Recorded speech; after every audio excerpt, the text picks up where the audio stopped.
Hi, this is a business guy with Asset Protection Planners. The median home price topped $350,000 for the first time in May as a shortage of properties and low interest rates drove double-digit monthly increases this spring. So what's going to happen in the future? Will the prices drop? That's what we're going to talk about today. We'll talk about what's going on and whether you should buy a house right now or wait. Will the housing prices go up in the next few years or will they crash? And while you're watching right now, can you please click the like button for the YouTube algorithm? It'll help me a lot and I really appreciate it. You can text a link of this video to others and you can also click the subscribe button so that when more videos come out like this, you'll get notified. While no one can make such a prediction with complete accuracy, according to the Home Building Institute, it seems highly unlikely that housing prices in the U.S. will drop in 2022. In fact, a spate of recent forecasts predicted that home values will continue to climb through the year and into the next. Freddie Mac predicts a gain of 6.6% for 2021. Looking ahead, the group predicted that U.S. home prices would rise by 4.4% during 2022.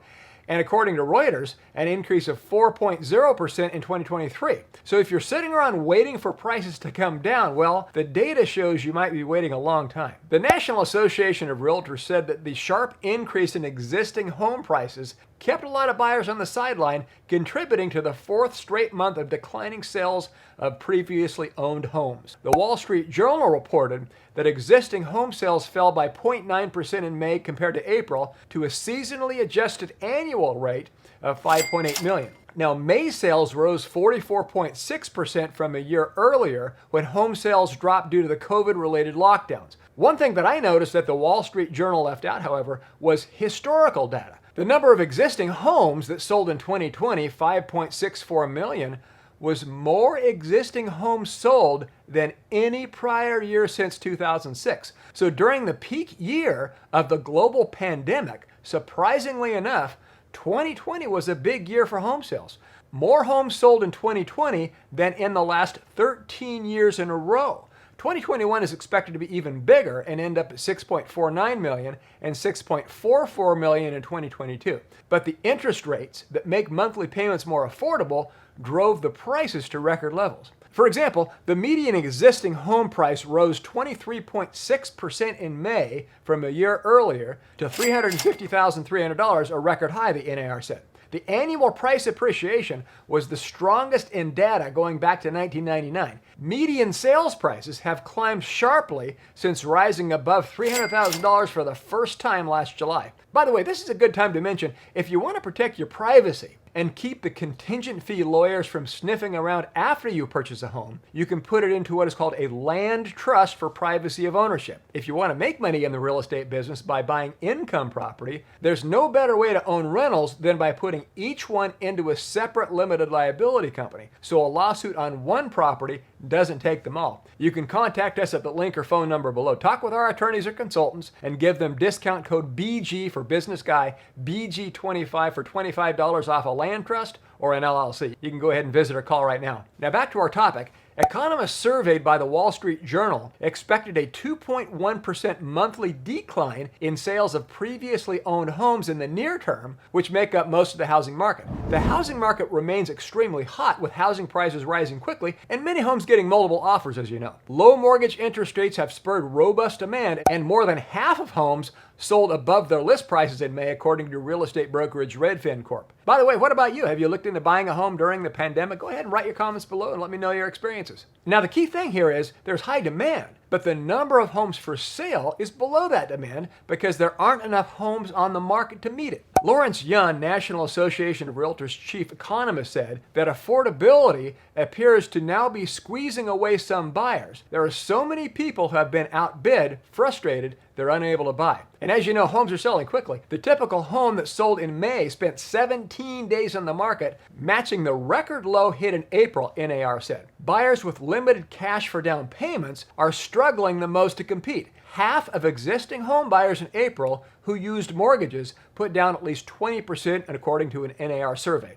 Jake and Belleen Markham, who live in Gilbert, Arizona, put in 2 unsuccessful offers on houses this spring before deciding to find a rental apartment instead. They said, quote, "We started realizing we couldn't get what we wanted pretty much with the housing prices what they were. Our best bet is to keep saving up money so that we can be a little bit more of a player in this market." There were 1.23 million homes for sale at the end of May, up 7% from April, and down 20.6% from May of 2020. At the current sales pace, there was a 2.5-month supply of homes in the market at the end of May. Mortgage applications for home purchases have slowed this spring as supply remained low and prices continue to rise. Applications fell 17% from a year earlier in the week ended July 11th, according to the Mortgage Bankers Association. Just 35% of consumers surveyed by Fannie Mae in May said it was a good time to buy a home, a record low in data going back to mid-2010. And they added, "From our perspective, it's almost all driven by attitudes about price," said Doug Duncan, chief economist for Fannie Mae. Jennifer Rubin and Matthew Snyder lost out on 11 offers before having one accepted for a 4-bedroom house in Shoreline, Washington.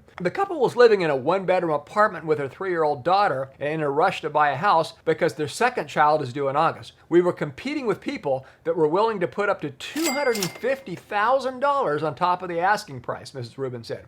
"It was really stressful and emotionally draining to constantly be rejected from offer after offer." The family moved into their new home last month, and Mrs. Rubin added, "I really feel fortunate to be able to afford to buy a home. I honestly didn't think it was in our future. We did save as much as we could when we could, but it still never feels like enough." Existing home sales fell the most month over month in the West, down 4.1%, and in the Northeast, down 1.4%. Sales rose 1.6% in the Midwest. Now, building activity has increased in the past year, but the problem is that home builders are limited by land supply in populated areas, and material costs have skyrocketed. Just the lumber price increase alone adds an additional $36,000 to the cost of building a new home. For example, a standard 2x4 that previously sold for $3.39 now goes for $8.79. And a 1/2-inch piece of plywood that sold for $15.99 currently can sell for as much as $48.95. Samuel Berman with Capital Economics and Economic Research Group wrote Monday that the firm believes lumber prices will fall over the next 18 months. So there's a prediction for you. Now, speaking of housing starts, this measure of U.S. home building rose 3.6% in May from April, the Commerce Department said last week. Residential permits, which can be a bellwether for future home construction, fell 3%. So that's what's happening right now in the housing market. Please put your comments below, like, share, subscribe,